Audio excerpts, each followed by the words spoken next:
Assalamualaikum warahmatullahi wabarakatuh.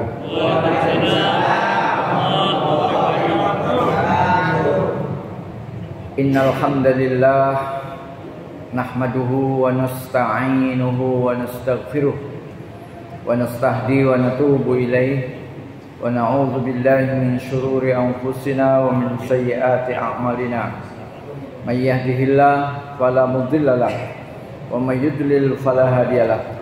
Asyhadu an la ilaha illallah wa asyhadu anna Muhammadan abduhu wa rasuluh la nabiyya wa la rasula ba'da.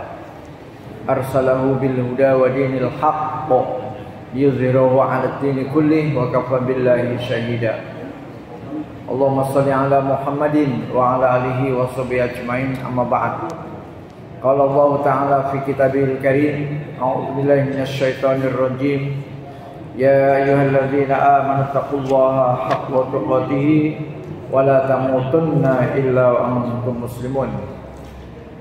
Wa qala aidan wa idh ta'azzana rabbukum la in syakartum la azidannakum wa la in kafartum inna 'adzabi lasyadid. Qala Rasulullah sallallahu alaihi wasallam, Allahumma a'inni ala dzikrika wa syukrika wa husni ibadatik. Sadaqallahul azim wa sadaqa rasuluhu nabiyul karim.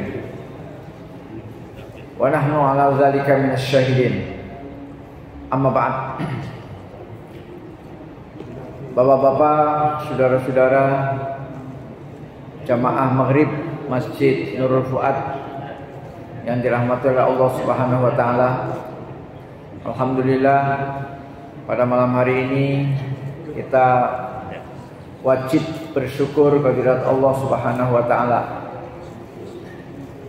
atas nikmat-nikmat Allah yang jumlahnya tidak mungkin kita hitung karena unlimited, tidak terbatas jumlahnya. Sebagaimana yang Allah pernah firmankan, a'udzubillahi minasyaitonir rajim, wa in ta'uddu nikmatallahi la tuhsuha innal insana ladzalumun kafar. Dan jikalau engkau berusaha untuk menghitung-hitung nikmatku, engkau tidak akan sanggup menghitungnya. Tidak akan mampu. Alat secanggih apapun, mulai dari laptop, HP, komputer, robot, tidak sanggup menghitung nikmat Allah. Innal insana, sesungguhnya manusia itu la zalumun kafar, sungguh zalim dan sungguh kufur. Di sini Allah menyebutkan dua sifat buruk manusia, yaitu zalim dan kufur, kufur nikmat.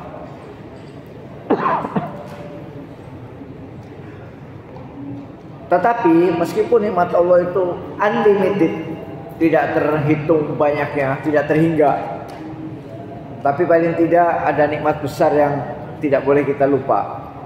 Nikmat besar tiga. Yang pertama adalah nikmat hidup. Ya, kita masih hidup, masih bernafas, jantung kita masih berdetak, paru-paru kita masih mengembang, mengempis. Kemudian darah kita masih mengalir seluruh tubuh. Kita masih bisa beraktivitas, bisa duduk, bisa berdiri, bisa berjalan, bisa berlari, bisa sholat, bisa ngaji, bisa makan, bisa minum, hidup. Alhamdulillah kita belum berbaring di alam kubur, di alam barzakh. Yang kedua, nikmat sehat. Alhamdulillah, saya lihat wajah-wajahnya, wajah-wajah yang gegap gempita sehat. Kalau kita sakit tentu kita tergeletak di kasur, tidak bisa bangun. Baik kasur sendiri maupun kasur RS. Ya, RS itu singkatan dari rumah sakit. Ya. Terserahlah, mau di Abdul Muluk boleh, mau di Urip boleh. Yang jelas di opnam. Opnam ada dua, opnam biasa sama opnam istimewa. Opnam istimewa namanya ICU. Ya. ICU itu singkatan apa sih, Pak? Intensive care unit ya. ICU. I-nya itu intensif, C-nya itu care, perawatan. Unit, jadi unit perawatan intensif. Selalu dipantau 24 jam oleh perawat. Ya, kecuali perawatnya ngantuk. Ya. Kalau ngantuk ya berarti tidak 24 jam. Kalau sudah masuk ICU, semua jantung berdebar. Baik istrinya, suaminya, anaknya, mertuanya, tetangganya berdebar. Urip ora, urip ora, urip ora, urip ora itu ya. Hidup enggak, hidup enggak, hidup enggak. Karena di ruang ICU itu yang terdengar hanya ya, suara komputer ya, dengan gambar-gambar begini kan Pak, gambar-gambar apa? Nah, itu layar monitor. Nah, jadi kita bersyukur, alhamdulillah sehat ya. Ini badannya kekar-kekar walaupun belum makan tapi kelihatannya masih kokoh ini ya. Gak apa-apa ditunda setengah jam ya makannya ya. Gak apa-apa kan tunda setengah jam. Kemudian nikmat yang ketiga adalah nikmat petunjuk hidayah. Ini nikmat yang paling mahal. Karena nikmat ini adalah mawahib. Mawahib itu apa? Mawahib itu pemberian, ya, pemberian dari Allah langsung dari langit, turun ke dalam kolbu, dalam hati kita. Itu namanya mawahib, pemberian. Tidak bisa diusahakan, tidak bisa. Contoh, Nabi Nuh alaihissalam, Nabi Nuh, utusan Allah, Rasulullah, Nabi Nuh, anaknya kafir, anaknya tidak beriman. Bapaknya Nabi, anaknya tidak beriman. Ya kan? Berarti itu langsung dari Allah. Nabi Nuh tidak bisa memberikan hidayah pada putranya, nggak bisa. Sehingga setelah putranya itu tenggelam, kena banjir, Nabi Nuh sedih. Ya Allah, gimana ya Allah anakku ya Allah. Ya, sedih. Ya wajar lah, namanya belahan jiwa, sedih. Tapi Allah menegur, hei Nuh, kamu tidak boleh protes terhadap takdirku, nggak boleh. Itu bukan anakmu, kata Allah. Dalam Al-Quran disebutkan, itu bukan anakmu, karena dia tidak beramal soleh. Padahal itu anak secara biologis itu anaknya istri Nabi Nuh. Ya jelas Nabi Nuh tidak mengandung, ya. Jelas kan Nabi Nuh tidak mengandung, tapi kan istri dari apa? Istrinya Nabi Nuh yang mengandung. Artinya secara biologis itu pasti anaknya Nabi Nuh. Tetapi secara hakikat itu bukan anak Nabi Nuh. Secara ideologis, secara akidah, secara hakikat bukan anaknya Nabi Nuh, bukan. Itu dijawab oleh Allah dalam Al-Quran. Itu bukan anakmu Nuh. Dan kamu tidak boleh minta sesuatu yang macam-macam. Nabi Nuh ditegur oleh Allah Subhanahu wa taala. Nabi Nuh. Itulah Nabi Muhammad sallallahu alaihi wasallam juga tidak mampu memberikan hidayah, petunjuk kepada pamannya yang bernama siapa itu? Abu Thalib ya? Ya kan? Kalau Abdul Muthalib itu mbahnya ya. Awas jangan keliru.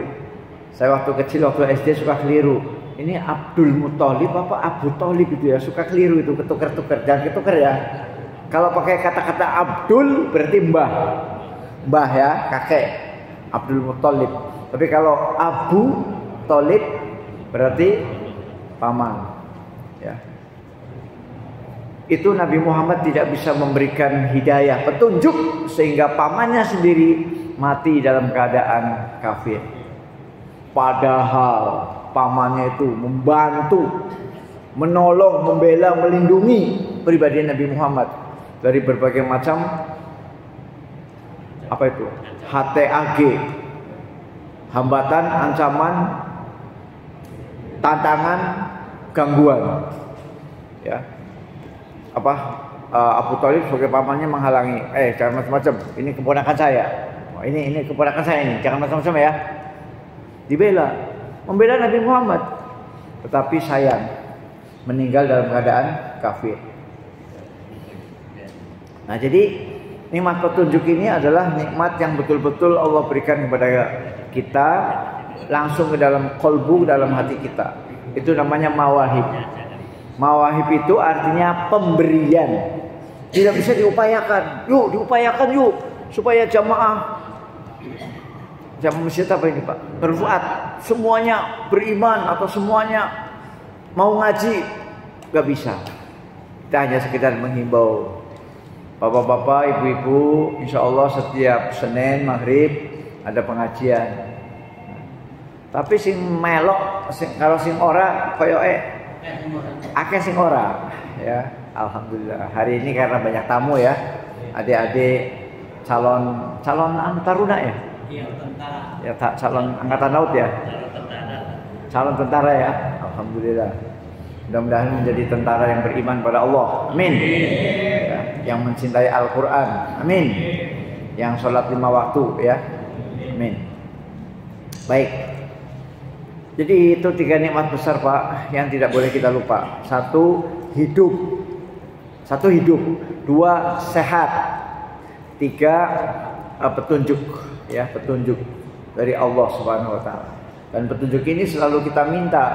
Minimal 17 kali kita minta Pak. Ihdinas siratal mustaqim. Itu kita minta 17 kali. Kita minta kepada Allah 17 kali minimal. Ya. Setiap kali kita sholat 17 rakaat berarti 17 Fatihah. Sholat kita 17 rakaat sehari semalam. Berarti 17 Fatihah. Berarti 17 ihdinas siratal mustaqim. Dan itu doa yang sudah pasti kita panjatkan. Sedangkan doa-doa lain belum pasti kita panjatkan. Tapi kalau ihdinas siratal mustaqim sudah pasti 17 kali.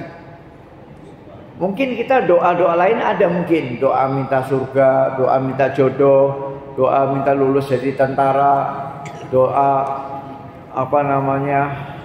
supaya dapat rezeki yang halal. Mungkin doa, tapi doanya itu tidak sebanyak ihdinas siratal mustaqim. Tidak sebanyak itu. Yakin saya. Kalau ihdinas siratal mustaqim pasti 17 kali. Iku nek sholat. Nek ora sholat ya bu.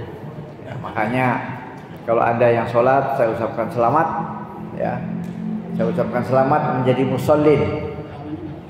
Saya ucapkan selamat menjadi musallin, yaitu orang-orang yang sholat. Musallin itu artinya orang yang sholat. Saya ucapkan selamat. Ya, saya mengucapkan selamat kepada Anda yang sholat. Karena Anda berarti 17 kali berdoa ihdinas siratal mustaqim. Silakan yang ada tugas boleh meninggalkan arena. Ya.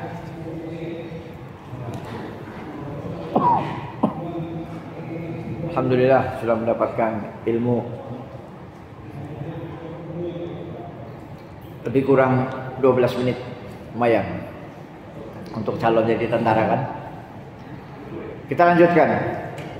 Topik kita yaitu pada malam hari ini berjudul syukur. Jadi pengajian kita judulnya syukur Pak. Saya ambilkan dari kitab Madarijus Salikin. Madarijus Salikin itu diterjemahkan pendakian menuju Allah. Tapi terjemahannya nggak penting lah Pak ya, nggak penting. Jadi maksudnya begini Pak, untuk betul-betul sampai kepada Allah itu ada tangganya Pak. Tangga 1, tangga 2, tangga 3, tangga 4, terus nanti sampai kepada Allah. Kita ini sedang berjalan menuju Allah Pak. Kita ini salah satu tangga namanya syukur ya. Syukur ini harus kita lalui. Kalau kita tidak bisa bersyukur, maka kita tidak akan bisa sampai kepada Allah ya, nggak bisa sampai. Syukur termasuk tempat persinggahan yang paling tinggi dan lebih tinggi daripada ridho. Ya, jadi kalau boleh saya sedikit flashback ke belakang, itu persinggahan-persinggahan menuju Allah itu banyak sekali.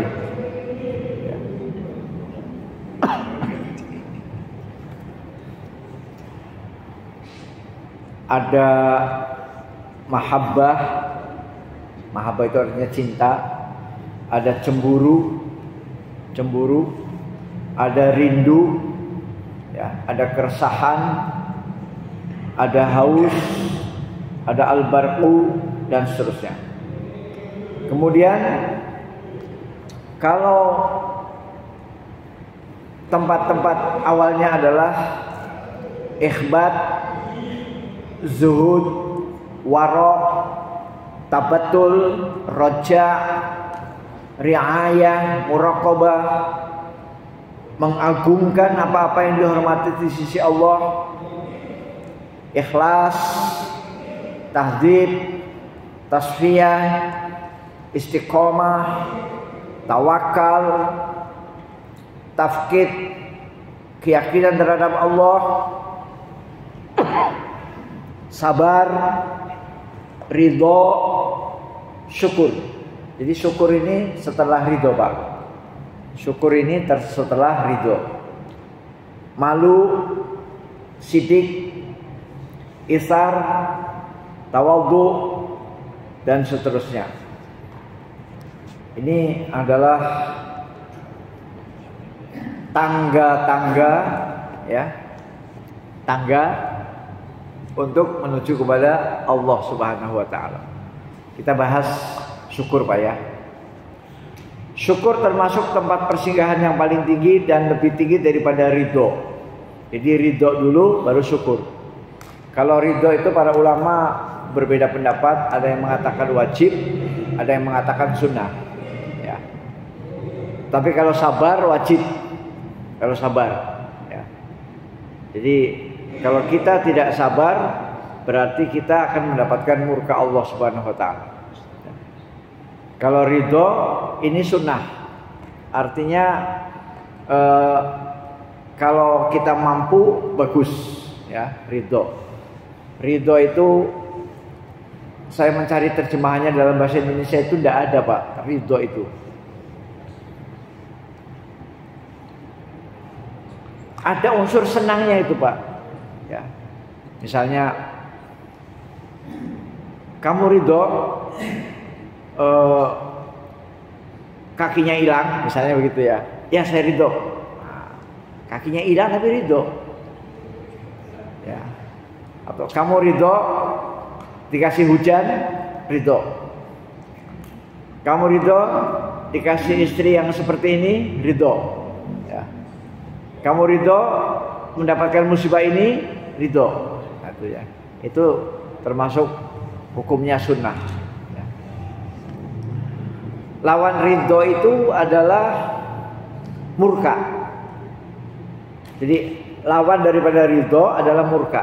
Jadi kalau Bapak ingin tahu ridho itu artinya apa sih? Ya itu lawannya ridho itu murka. Lawannya ridho itu murka. Jadi supaya Bapak bisa membayangkan arti ridho, ya. Ya. Ridho kemudian diplesetkan di Indonesia, bukan diplesetkan, Pak, diserap, ya, Pak, ya, diserap oleh bahasa Indonesia menjadi rela, ya. Rela itu berasal dari kata ridho, ya. Maka yang namanya relawan itu berarti dia dengan kerelaan hati, ya, dengan kerelaan hati dia apa namanya mendukung si A, si B, si C, ya, relawan. Dibayar enggak dibayar. Namanya aja relawan. Relawan berarti dia rela berkorban waktu, duit, berkorban tenaga untuk mengatakan hidup Nurdin, hidup Nurdin. Nah, ya. Jadi rela mendukung. Rela berasal dari kata ridho, ya. Ridho. Nah, kalau relawan minta duit, itu berarti bukan relawan, tapi duitwan, ya. Duitwan. Saya duitwan. Nah, itu, ya. Kalau relawan itu rela, tidak dibayar. Dia inisiatif sendiri, tidak disuruh juga, tidak disuruh. Ayo relawan Nurdin kumpul. Enggak dikumpulin, diundang enggak. Mereka jalan sendiri. Relawan Nurdin, relawan A, B, C dan seterusnya. Ya. Jadi lawan daripada ridho adalah murka. Nah, syukur ini di atasnya ridho, Pak. Syukur lebih tinggi lagi. Sebab mustahil ada syukur tanpa ada ridho. Jadi mustahil ada syukur tanpa ada ridho. Jadi ridho dulu baru syukur. Makanya Syekh Utsaimin pernah menjelaskan bahwa orang menghadapi musibah itu ada 4 jenis, Pak. Orang menghadapi musibah. Katakanlah musibah yang paling di depan mata kita kemarau, Pak ya, kemarau. Sekarang kita kemarau ya, kemarau. Jabodetabek juga kemarau.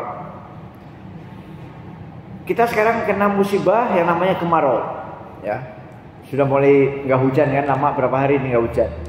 Sumur-sumur udah mulai kering.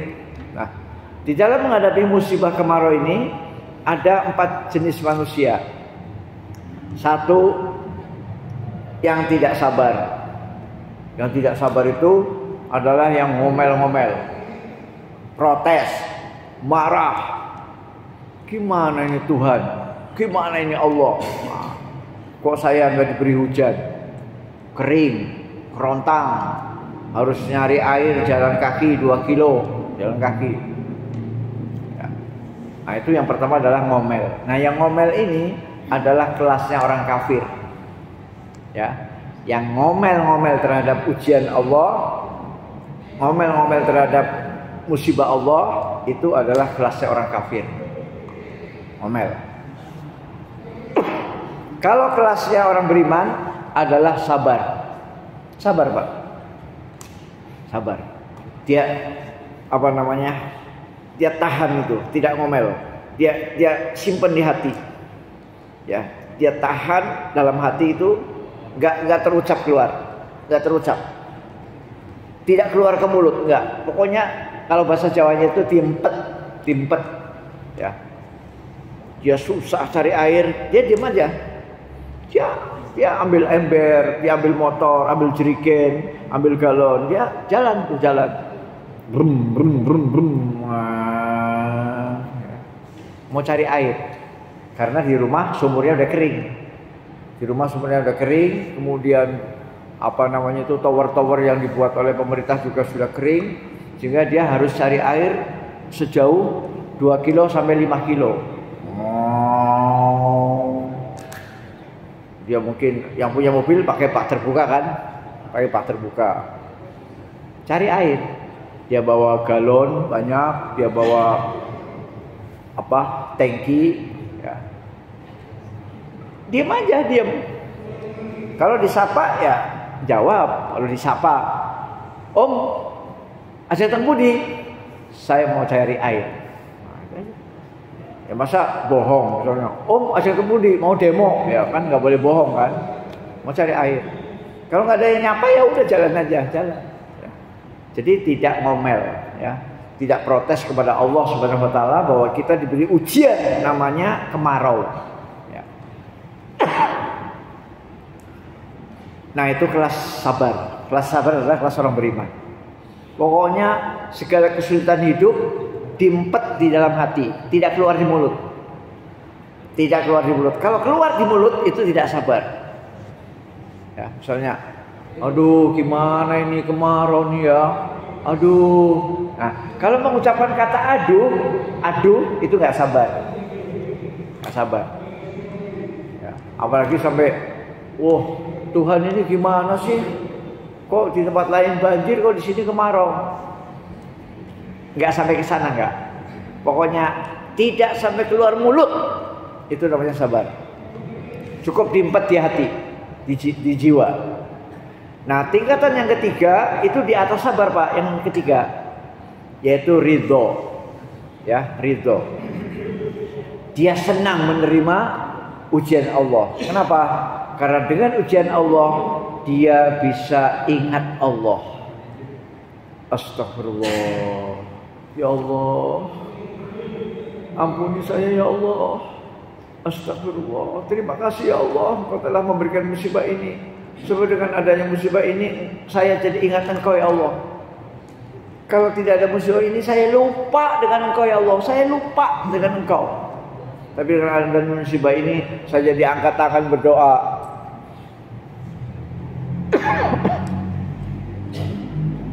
Terima kasih ya Allah, terima kasih. Ya, dia ridho. Dia senang dengan adanya musibah ini. Dan orang yang ridho itu wajahnya itu tidak berubah, Pak.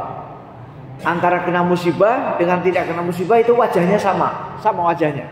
Sehingga sulit mendeteksi ini orang lagi dapat duit apa lagi kena musibah ini. Ini orang lagi banyak utang apa lagi banyak duit ini, nggak kelihatan. Kenapa? Wajahnya tetap guyu, tetap senyum. Bro, apa kabar? Kapan kita ngopi-ngopi lagi? Kapan kita makan bubur ayam? Jadi kelihatan tampilannya biasa aja, padahal kena musibah. Tapi tampilannya guya-guyu, cengar-cengir ya. Kayak gak ada masalah. Nah, itu namanya orang yang ridho. Jadi raut mukanya itu sama antara kena musibah dengan dapat uang banyak, sama. Ya. Nah, kalau yang raut mukanya gampang berubah gitu ya. Kenapa deh? Aku lagi sedih. Nah, itu berarti belum sampai ridho, belum. Kalau ridho itu orangnya susah ditebak, Pak. Soalnya guyu terus. Guyu, cengar-cengir, kemudian ramah, ya, nyapa tetap, ya, ngopi bareng tetap, ya. Ngopi bareng. Nah, ini jamaah Nurul Fuad ini kalau bisa di program Bapak, ngopi bareng kapan? Serius ini, saya nggak sedang bercanda ini, ya. Saya tidak sedang bercanda ini, tidak. Saya ada jamaah Masjid Al Ikhlas dekat rumah saya. Itu malam-malam tertentu itu potong kambing, serius, potong kambing, makan gulai, ya, gulai atau tongseng lah, nggak pakai nasi nggak. Jadi hanya ya gulai lah, gulai atau tongseng gitu. Itu diprogram, ya. Nah, kira-kira Nurul Fuad pernah begitu nggak? Ya mulai dari siapa aja lah, terserah, mulai dari yang paling kanan sampai paling kiri, terserah mulai siapa dulu. Pokoknya semata-mata karena Allah, udah nggak mengharapkan apa-apa. Yuk bro, nanti malam kita makan bubur kacang hijau gratis. Nah, bubur kacang hijau, atau kalau nggak bubur kacang hijau, martabak. Atau kalau di Masjid Al Ikhlas itu betul-betul kambing, Mbak. Kambing. Ya. Kambing. Kadang-kadang ada temennya itu namanya apa itu? Yang putih-putih dibungkus daun pisang kecil-kecil, ada itunya. Bukan, tipis itu yang terbuat dari ikan itu loh. Otak-otak, ya. Terus saya sering diundang, ya. Kalau saya nggak datang, dia marah gitu. Kak Ustadz kenapa nggak datang gitu, ya. Jadi saya sering diundang. Padahal jarak rumah saya dengan masjid itu sekitar 500 meter. Jaraknya 500 meter, tapi saya selalu diundang. Nah, jadi itu nanti akan membuat hati kita semakin erat, Pak. Hati kita semakin erat. Jadi ikatannya adalah ikatan iman, ikatannya adalah ikatan masjid, ikatannya la ilaha illallah. Ya, kembali ke sini ya. Itu tingkatan ketiga, ridho. Nah, tingkatan tertinggi namanya syukur. Ini menurut keterangan Syekh Utsaimin rahimahullah, bahwa orang menerima musibah ada 4 sikap. Sikap pertama marah-marah, protes sama Allah. Sikap yang kedua sabar. Sikap yang ketiga ridho. Sikap yang keempat yang tertinggi syukur. Alhamdulillah Allah memberikan musibah dunia. Ya. Alhamdulillah. Kenapa? Kalau musibah dunia itu masih kecil dibandingkan musibah akhirat. Kalau musibah akhirat, siapa yang mau menolong, Pak? Ya, musibah akhirat itu masuk neraka, dihajar malaikat mungkar nakir di alam kubur, ya, kemudian di padang mahsyar kepanasan. Itu siksa akhirat. Jadi ujian dunia dibandingkan dengan ujian akhirat, ujian dunia itu gak ada apa-apanya, kecil. Sehingga dia bersyukur. Ujian yang menimpa dia adalah ujian dunia, bukan ujian akhirat, bukan ujian agama. Yang paling berbahaya itu kalau kita mendapatkan ujian agama, ujian akhirat. Contohnya apa? Contohnya begini, Pak. Contoh yang paling ekstrim itu, yang ekstrim Pak ya, ekstrim. Contoh yang paling ekstrim itu murtad. Itu namanya ujian agama. Ya. Jadi itu ekstrim itu. Ya. Mana Bapak itu? Oh, Bapak itu sekarang udah ke gereja, Pak. Udah ke vihara, sudah menyembah matahari, menyembah Nyi Roro Kidul. Padahal tadinya rajin di masjid, sholat, tapi sudah pindah agama. Ini contoh ekstrim. Kalau yang contoh tidak ekstrim, tadinya rajin menjadi aras-arasen. Ya. Mana ini Pak Fulan? Oh, Pak Fulan sekarang lagi sibuk, Pak. Alhamdulillah bisnisnya rame. Jadi sholatnya di mana? Ya sholatnya di rumah terus, nggak pernah ke masjid. Nah itu namanya musibah agama, Pak. Ya, itu contoh musibah agama. Tapi belum ekstrim, belum. Kalau ekstrim itu udah murtad. Ya, sudah pindah agama. Tapi itu lama-lama bisa murtad juga, lama-lama itu. Ya.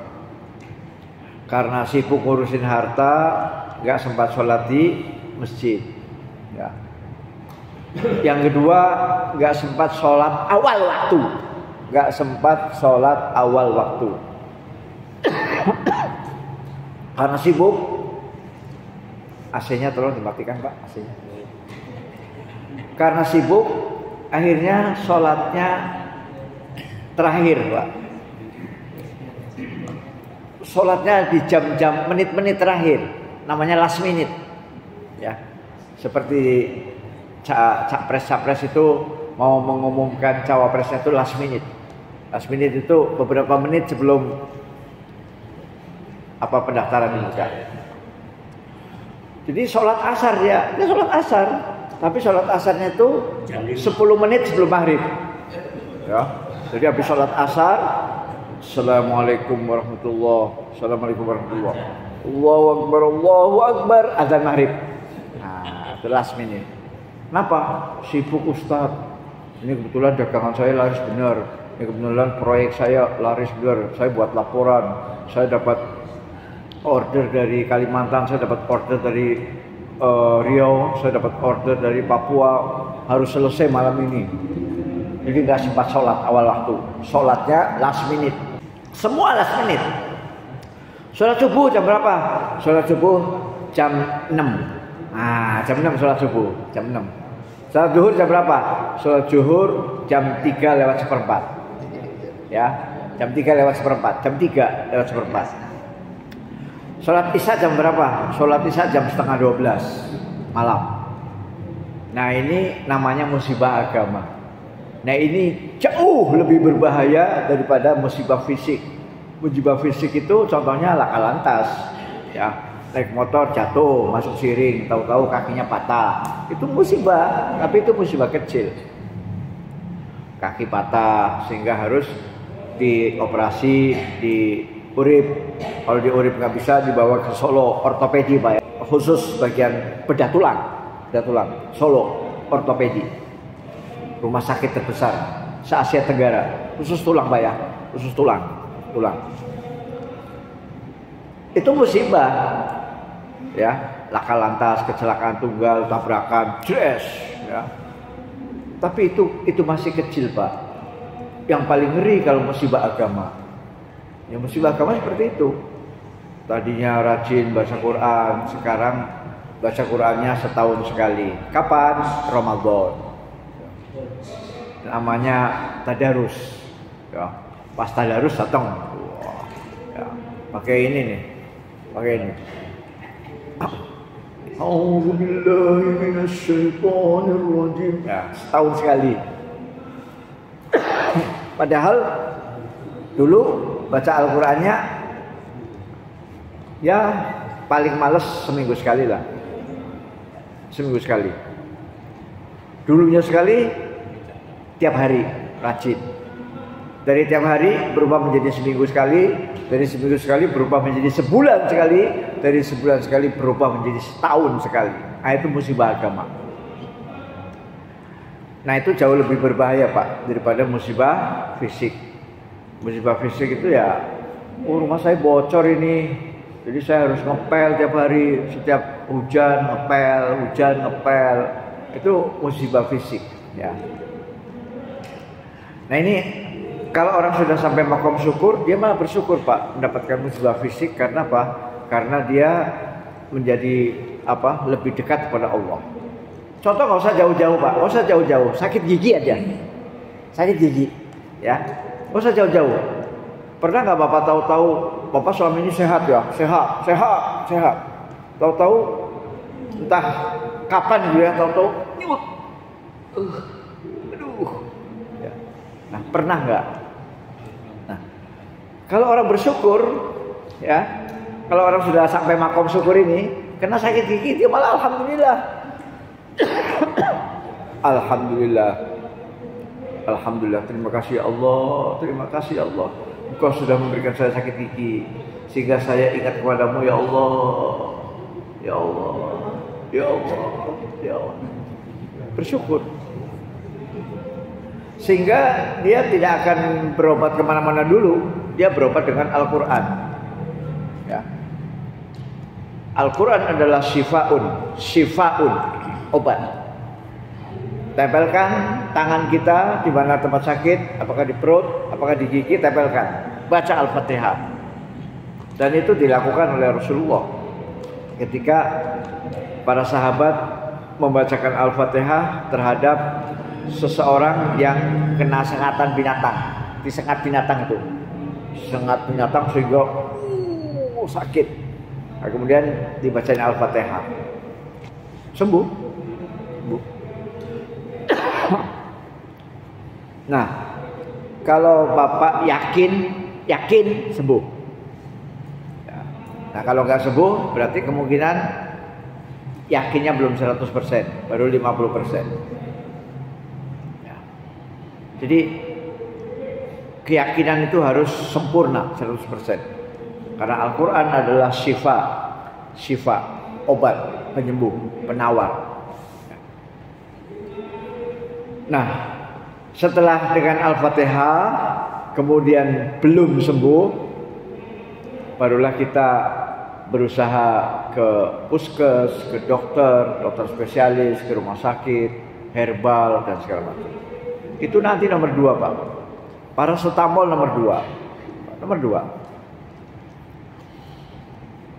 2. Asam mefenamat, ya, atau mefinal itu nomor 2, ya. Obat yang untuk menghilangkan rasa sakit itu namanya asam mefenamat, disingkat mefinal. Dan mefinal itu asam, Pak, ya, asam. Nah, itu nggak boleh minum obat tanpa diisi, nggak boleh. Nanti mahnya kambuh. Harus diisi dulu perutnya, diisi. Boleh diisi nasi, boleh diisi bubur, boleh diisi pisang, terserah. Singkong, jagung boleh. Pokoknya perut diisi dulu. Setelah perut diisi, nasi boleh, bubur boleh, jagung boleh, singkong boleh, ubi boleh, kentang boleh. Pokoknya diisi dulu, baru minum mefinal. Yaitu bahannya namanya asam mefenamat. Insya Allah yang ngenyut tadi, ya, nyut akan berkurang. Ya, insya Allah. Nah, kalau paracetamol itu bisa, tapi tidak sehebat mefinal. Ya, tidak sehebat mefinal. Paracetamol itu karena dia bercabang 2, Pak. Paracetamol bercabang 2. Satu untuk menghilangkan nyeri, yang ngenyut tadi, tapi masih kalah dengan mefinal, masih kalah. Nah, kemudian yang satu lagi adalah untuk menurunkan panas, menurunkan suhu panas, demam. Nah, jadi kalau paracetamol itu fungsinya dua, menghilangkan nyeri dan menurunkan panas. Oke. Itu semua nanti nomor 1 adalah Al-Fatihah nomor 1. Ya. Jadi kalau Bapak renungi, berarti kita di situ sebenarnya diajak bersyukur, Pak. Saya sakit tapi suruh memuji Allah. Al-Fatihah itu kan memuji Allah. A'udzu billahi minasy syaithanir rajim. Bismillahirrahmanirrahim. Alhamdulillahirabbil alamin. Ya kan? Memuji Allah kan? Itulah makom tertinggi. Sakit tapi malah memuji Allah. Bukan sakit terus ya Allah gimana sih? Ya Allah gimana sih? Bukan. Tapi memuji Allah. Artinya apa? Artinya kita bersyukur dengan sakit itu. Ya, sakit gigi, sakit asam urat, sakit batuk, sakit apa. Itu kalau penyakit.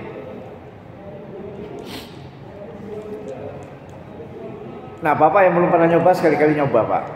Tapi yakin loh, yakin dengan Quran. Kalau yakin sembuh. Ya, yakin ya. Karena Al-Quran itu adalah syifaun. Jadi para sahabat dulu kalau sakit itu nggak ke dokter, Pak. Nggak ke dokter. Ada tabib itu ada. Tabib itu bahasa Arabnya bahasa Arabnya dokter itu tabib. Tobib. Ya. Tobib menjadi tabib. Itu artinya dokter. Ya. Ada di zaman Nabi ada. Tapi dokter itu jarang laku di Arab. Jarang laku. Kenapa? Karena cukup dengan Al-Fatihah sembuh. Nah, kalau Bapak itu sakit kemudian udah, Ustaz saya udah pernah dengan Al-Fatihah tapi belum sembuh. Nah, berarti keyakinan kita belum full. Ya, harus yakin. Nah, itu ya Pak ya. Jadi sekali lagi Syekh Utsaimin menyatakan bahwa dalam menghadapi musibah apapun, termasuk musibah ekonomi, ya, musibah ekonomi itu ya harga sembako tinggi terus, ya. Ini saya dengar dari Haji Rohim katanya kopi naik lagi, kopi naik lagi. Telur masih tinggi Pak, telur nggak turun-turun tuh telur, ya sekilonya masih 30. Ya. Nah, kemudian itu bagi konsumen, ya konsumen harga naik semua.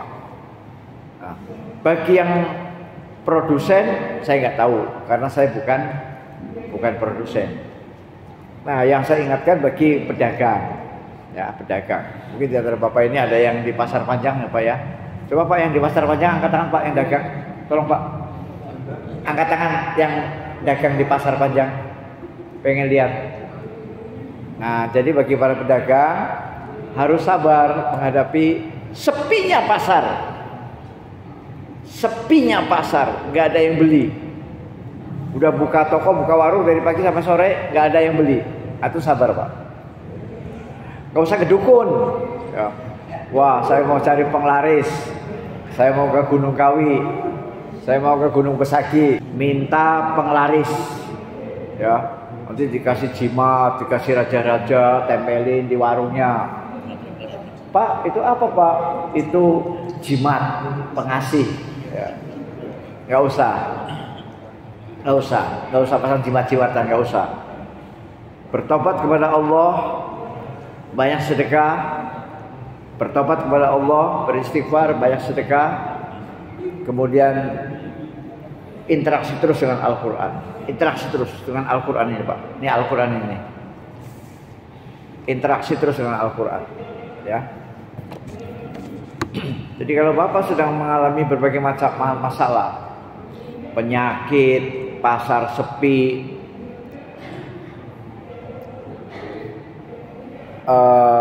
istri ngomel-ngomel tiap hari, ya, itu bagi bapak-bapak yang sudah jenggotnya putih itu bisa ujian itu Pak. Kalau punya istri itu yang hobi ngomel itu ujian, semakin tahan semakin besar pahalanya. Kalau ngomel dilawan jadi perang saudara, ya. Jadi perang dunia ketiga. Jadi kalau istri ngomel jangan dilawan, Pak. Dengerin aja. Sakit memang, sakit memang. Di sini sakit, Pak, tapi biarin aja. Nah, gitu. Jangan dijawab. Jangan dijawab. Dengerin aja, dengerin. Setelah dengerin, nah, kita keluar ke masjid, Pak. Berwudu, sholat. Itu caranya begitu. Ya. Caranya begitu. Kalau istri ngomel jangan dilawan, jangan, nggak ada guna, ngabisin energi. Dengerin aja, udah, dek, ayo terus. Nah, udah selesai, kan capek kan, ngomel itu capek. Nah, kita keluar. Assalamualaikum, kita keluar, kemana? Ke masjid, sholat 2 rakaat. Ya, sebelum sholat wudhu dulu lah, masa sholat gak pakai wudhu? Sholat 2 rakaat, kemudian baca Al-Quran. Nanti segala macam kunak-kunak itu hilang, Pak. Insya Allah, Pak. Insya Allah. Kita pulang ke rumah, istri senyum. Insya Allah, saya udah praktekkan. Yang penting kita di masjid itu ngaji, Pak, ngaji kemudian ya makanya ngajinya ini harus berkualitas, Pak. Nah ini mohon maaf. Ngajinya itu harus berkualitas, tidak hanya sekedar alif lam mim zalikal kitabul la raiba fihi hudal lil muttaqin allazina yu'minuna bil ghaib. Tidak hanya sekedar ngaji, tapi harus berkualitas. Nah, supaya ngajinya berkualitas, kita harus mau belajar bahasa Arab. Nah, saya mau tanya di Nurul Fuad ada nggak belajar bahasa Arab? Nah, itu harus. Sebab dengan belajar bahasa Arab, kita nanti sedikit demi sedikit tahu arti Al-Quran, kandungan Al-Quran kita tahu. Ya, tahu. Ya, ini waktu udah habis, Pak ya, Jadi ketika kita membaca innama amruhu idza arada syai'an ay yaqula lahu kun fayakun. Kita tahu. Oh, jadi Allah kalau menghendaki sesuatu cukup Allah mengatakan kun fayakun, maka terjadilah. Berarti apa? Bagi Allah itu mudah sekali membuat pasar itu ramai sehingga toko kita laris. Bagi Allah itu mudah sekali untuk menyembuhkan penyakit gigi, penyakit asam urat, penyakit ginjal. Mudah bagi Allah. Karena apa? Allah cukup mengatakan kun. Nah, jadi ketika kita lagi ngaji, kemudian ketemu ayat itu, stop dulu, Pak, stop, angkat tangan. Ya Allah, ternyata bagimu segala sesuatu itu sangat mudah. Engkau hanya mengatakan kun. Termasuk bagaimana supaya istri saya gak cerewet, mudah bagi Allah. Allah hanya bilang kun. Ya. Jadi ini namanya ngaji berkualitas, Pak. Jadi ngaji bukan hanya ngaji, tetapi paham artinya. Nah, untuk bisa paham artinya harus mau belajar bahasa Arab. Ya, sedikit demi sedikit gak apa-apa. Hari ini dapat 5 kata. Ya, ini namanya maun. Ini namanya kitabun, ini namanya maktabun. Dapat 5 kata nggak apa-apa, lumayan dapat 5 kata. Ya, dengan kita belajar bahasa Arab, kita nanti baca Qurannya berkualitas. Dengan kita membaca Al-Quran berkualitas, maka di dalam membaca Al-Quran itu nanti kita faham arti ayat-ayatnya, dan ketika sampai ayat-ayat tertentu kita bisa menangis dan kita bisa berhenti kemudian berdoa. Begitu. Itu membaca Al-Quran yang benar begitu. Tidak hanya enggak begitu. Nah, mudah-mudahan kita termasuk orang-orang yang bisa membaca Al-Quran yang berkualitas, sehingga kita bisa menjadi orang-orang yang bersyukur. Karena syukur makomnya sangat tinggi. Wabillahi taufiq wal hidayah. Assalamualaikum warahmatullahi wabarakatuh.